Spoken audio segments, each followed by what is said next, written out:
कल की घटना के संबंध में जैसा कि आप अवगत हैं कि जुमे की नमाज के बाद कुछ जगहों पे अलग अलग थाना क्षेत्रों में पुलिस और प्रशासन की जो ड्यूटियां लगी हुई थी, वहां पे कुछ लोगों के द्वारा हिंसक प्रदर्शन किया गया, जिसके संबंध में कल हम लोगों ने बताया था कि हम कठोर विधिक कार्रवाई सुनिश्चित करेंगे।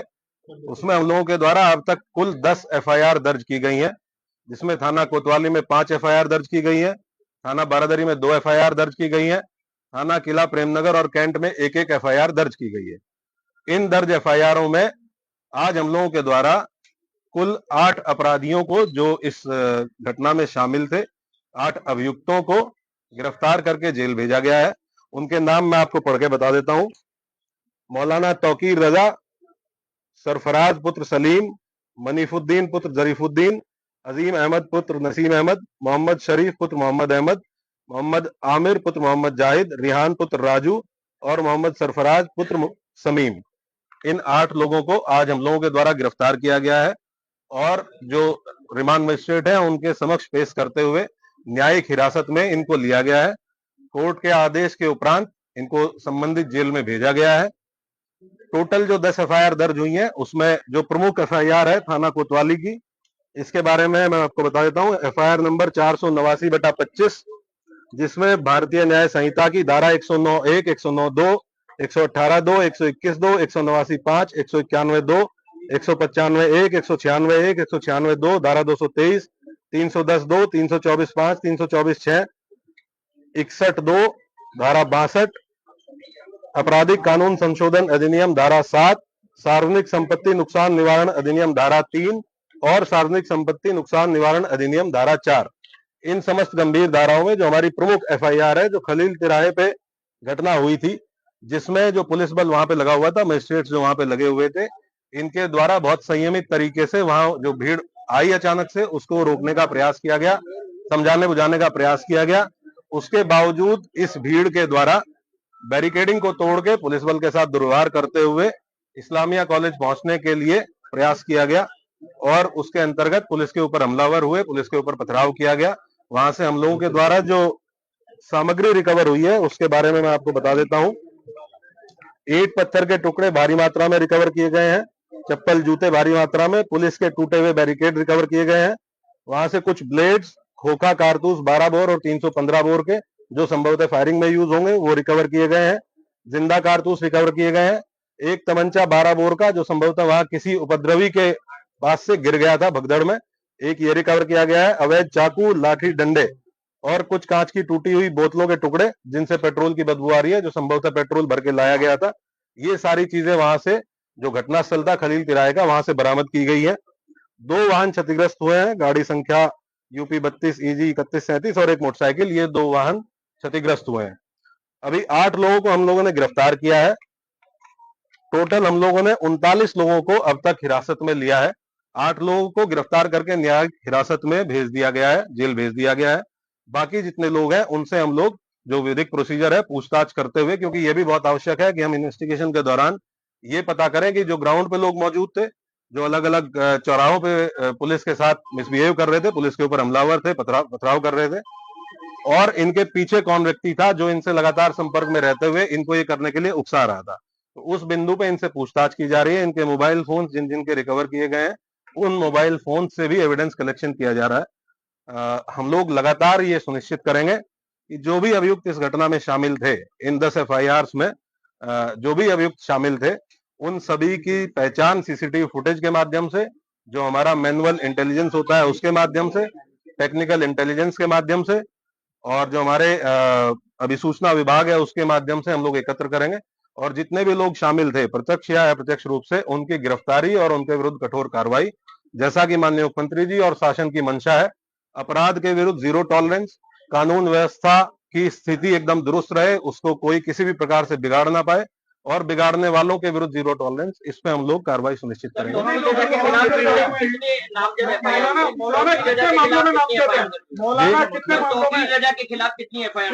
टोटल अभी तक 7 एफआईआर हैं, जिनमें मौलाना तौकीर रजा का नाम प्रकाश में आया है, और हम लोग ये इन्वेस्टिगेशन में भी इसको पार्ट बनाएंगे कि जो लोग जिन लोगों ने पहले दिन लेटर लिख के दिया था और यह आश्वासन दिया था कि कोई भी भीड़ इस्लामिया की तरफ नहीं आएगी, लोग शांतिपूर्ण तरीके से नमाज पढ़ के और वापस जाएंगे। उसके बाद उन्हीं लोगों ने उसको रात में 2 घंटे बाद अपने ग्रुप पे ये कह के उसको खारिज किया कि ये फर्जी हस्ताक्षर है, जबकि वो हस्ताक्षर उन्हीं 3 लोगों के थे जिन लोगों ने उस पर हस्ताक्षर किए हुए थे। तो क्या ये पूरा प्री प्लान था आपको लगता है? इन्वेस्टिगेशन में अब तक क्या शामिल निकल के सामने आया है, और क्या बाहर के लोग भी बरेली में जो हिंसा हुई है उसमें शामिल? ये डेफिनेटली, क्योंकि ये लगभग 7 दिन से इस चीज की अपील की गई थी और 7 दिन से लगातार पुलिस और प्रशासन के लोग, डीएम साहब और मेरे द्वारा लगातार संवाद स्थापित किया गया। हम लोग इस प्रयास में थे कि संवाद स्थापित करके उसके साथ साथ हम लोग निरोधात्मक कार्रवाई करके सुनिश्चित करेंगे और ये कन्वे करेंगे कि कोई भी ऐसा काम ना किया जाए, कोई भी ऐसा आयोजन ना किया जाए जो विधि विरुद्ध हो। इसके लिए सभी धर्म गुरुओं से संवाद स्थापित किया गया, जनप्रतिनिधियों से संवाद स्थापित किया गया, लेकिन उसके बावजूद भी जिन लोगों के द्वारा ये किया गया उनके विरुद्ध हम लोग कठोर कार्रवाई बिल्कुल इंश्योर करेंगे।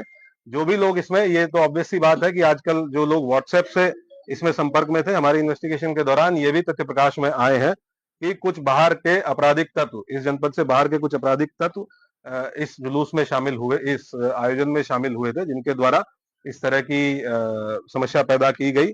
उनके बारे में भी हम अभी अभिसूचना संकलन कर रहे हैं। ये भी ज्ञात हुआ है कि इसमें एक नदीम नाम का व्यक्ति ये लगातार फोन पे संपर्क में था और इससे व्हाट्सएप कॉल के माध्यम से लोगों की बात हो रही थी और इसके द्वारा भी वहां लोगों को उकसाया गया। हाँ, ये वही व्यक्ति है जिसके सिग्नेचर थे उस कागज पे जो पहले दिन अपील जारी की गई थी और ये अभी फरार है। पुलिस की टीम है इसकी गिरफ्तारी। टोटल कितने लोगों के नाम दर्ज है, कितने अज्ञात हैं? जी, कितने अज्ञात हैं, कितने नाम दर्ज है? ये पूरा, क्योंकि हम लोगों ने टोटल 10 एफआईआर दर्ज की हैं, तो उसमें अलग अलग जहां जहां घटना स्थल है, जहां जहां पे जो घटनाएं हुई हैं, उसमें अलग अलग लोग नामजद हैं। टोटल 7 एफआईआर हैं जिनमें इनका भूमिका पाई गई है। विधिक प्राविधान के अंतर्गत जो भी कार्रवाइयां पॉसिबल हैं, वो सब कार्रवाइयां सभी के विरुद्ध इंश्योर की जाएंगी, सुनिश्चित की जाएंगी। पिछला इतिहास भी निकाला जाएगा तमाम हम लोग सभी अभियुक्तों का आपराधिक इतिहास निकालेंगे, पुराने मुकदमे ये देखेंगे कि उन पुरानों मुकदमे की वर्तमान में कोर्ट में क्या स्थिति है, ट्रायल में क्या स्थिति है और उनमें हम लोगों के स्तर से क्या और तेजी लाई जा सकती है, उसके बारे में भी काम किया जी। कोर्ट नॉर्मली जब भी कोर्ट के समक्ष पेश किया जाता है तो 14 दिन की न्यायिक हिरासत कोर्ट के द्वारा सामान्यतः दी मतलब कोई पुराना मतलब कि बरेली में बड़ा करने के आयोजन से ही बड़ा करना चाह रहे थे बरेली में। ये हम लोग आपको इन्वेस्टिगेशन, जैसे जैसे इन्वेस्टिगेशन प्रोसीड करेगी कि इस मंशा क्या थी और जी, यहाँ का जुरिस्डिक्शनल जेल बरेली जेल है और जो यहाँ पे रिमांड मजिस्ट्रेट है उनके द्वारा उनको बरेली जेल में न्यायिक हिरासत में भेजा। आपने बताया कि तमंचा भी बरामद हुआ है, क्या इस पूरे इंसिडेंट में फायरिंग हुई है? पहला सवाल ये। दूसरा, पुलिस वालों को भी चोटें आई हैं, क्या उनको भी छर्रे लगे हैं और कितने पुलिस वाले ऐसे हैं जो अभी घायल हैं? कुल 22 पुलिसकर्मी, कल अब जब हम लोगों ने अपनी पूरी टीम्स को गैदर किया, कुल 22 पुलिसकर्मी ऐसे थे जो इंजर्ड थे, जिनका मेडिकल एग्जामिनेशन कराया गया। कुछ 22 पुलिसकर्मी, कुछ लोग ऐसे हैं जिनको डाउटफुल फायर आर्म इंजरीज हैं, उनका भी फाइनल मेडिकल परीक्षण कराया जा रहा है। जब ये चीज हम लोगों के मेडिकल परीक्षण फाइनल हो जाएगा तो हम लोग आपको उसके बारे में अवगत कराएंगे, लेकिन ये डेफिनेट है कि इसमें अराजक तत्वों के द्वारा फायरिंग की गई। अलग अलग घटना स्थल पे अलग अलग थे, कुछ जगह पे 200-250 लोग अज्ञात में थे, कुछ जगह पे 300-350 लोगों की भीड़ थी। मान के चलिए लगभग 2,500-3,000 हजार लोग ऐसे हैं जो अज्ञात में अलग अलग घटना स्थलों पे, जिनको हम लोग अभी चिन्हित करने का प्रयास करेंगे। जी, टोटल 22 पुलिसकर्मी घायल है जिनका हम लोगों ने मेडिकल कराया। नहीं, पूरे घटना में।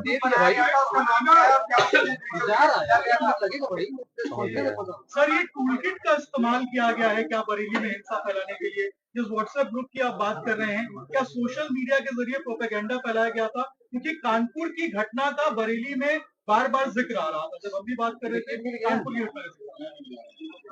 ये हम लोग इन्वेस्टिगेशन के दौरान अगर कोई इस तरह की चीज हम लोगों के सामने आएगी तो मोस्ट डेफिनेटली उसको आप लोगों के साथ शेयर करेंगे। और मैं आप लोगों को इसके माध्यम से एक चीज और बताना चाहूंगा कि हम लोग किसी भी निर्दोष व्यक्ति को किसी भी प्रकार से प्रताड़ित नहीं किया जाएगा। किसी भी ऐसे व्यक्ति को जो इस घटना में शामिल नहीं था उसको परेशान नहीं किया जाएगा, और जो इस घटना में शामिल थे या प्रत्यक्ष या प्रत्यक्ष रूप से शामिल थे उनको बख्शा नहीं जाएगा। अब तक कितनी गिरफ्तारी हो चुकी है और आप तो देख चुके हैं, आप इसके अलावा और कोई गिरफ्तारी? मैंने आपको बताया टोटल 39 लोग हैं जो हिरासत में लिए गए थे, 8 लोगों को जेल भेजा गया। सर इंटरनेट बैन की जो बात निकल के सामने आ रही है, क्या सोशल मीडिया वाले इंटरनेट बैन का प्लान है? नहीं, इस प्रकार की कोई चीज नहीं, इस प्रकार की।